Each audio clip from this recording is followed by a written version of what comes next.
Vokatry ny fifanarahana teo amin'ny fitondrana malagasy Maurice nadritra ny fitsidian'ny filoham-pirenena Ery Rajaonarimampianina ity Nosy-Ravavy ity no anaovana faritra ara-toekarena manokana ny seranantsambony Eoala ao Fort Dauphin. Manoloana io dia nilaza ny filoha lefitry ny antenimieram-pirenena Faritany Toliara fa tokony omendanja ao anatin'ity fifanarahana miaraka amin'ny Mauricianina ity ny tombontsoan'ny mponina ao Fort Dauphin.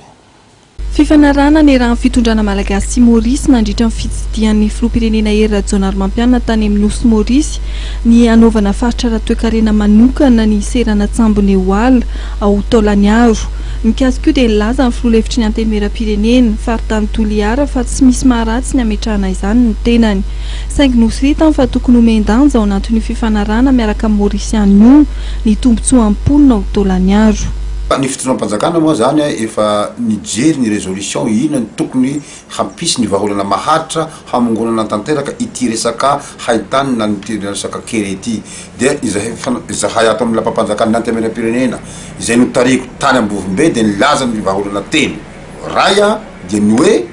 tokony hasina ny tohadrano na ny barrage amin'ny faritra atsimo iny satria be dia be ny renirano laha tsy resaka atsika i Manjare, i Menarandra, i Linta, i fiherenana laha izay permanent dia tokony hatao izay zavatsy zay mba ho vahaolana maharitra.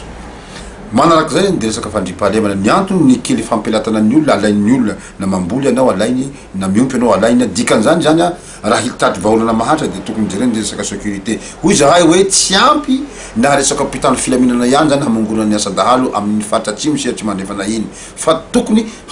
hampina resaka dina ny dina be amin'izao fotoana zao efa miharitra ny be dia be ny commune efa mampiharitra an'izany ary nahitam-bokany satria efa matory amin'ny alina ny olona any amin'ny faritra atsimo sy tsy mandrefana iny ny sasantsasany fa ho an'izay mbola tsy mandeha dia tokony tsy ho saroty ny fitsarana mba hivalide homologué zany ilay dina satria izany ihany no matetika zany mbo mampisy ny problema asandahalo amin'ny faritra atsimo. Fahatelo dia ny fanaovana tara avy eo Betroka, avy eo Iosy ka hatrany Fort Dauphin sy avy eo Andranovory ka hatrany Fort Dauphin. Ireo telo ireo ihany raha tratra ny fanjakana amin'ity taona ity dia tsisy tsony ny mosary any amin'ny faritra atsimo sy atsimo andrefany Madagasikara. Mbola manjaka ny atsimo nosy ny kereo ny filoha lefitry ny antenimieram-pirenena. Zone économique spéciale zany Fort Dauphin hoe sy Maurice izay zavatsy zany moa zany tsy misy lafiny maharatsy an'izany fa kosa zany tokony hojerena hatrany ny pitsopitso ny mahakasika ny hoe tokony hampina ny sabatan'olona mahakasika zay zavatsy zay zany hoe ny tombontsoa ny vahoaka tsy mandady aro zany hojerena asaky fa hoe misy zany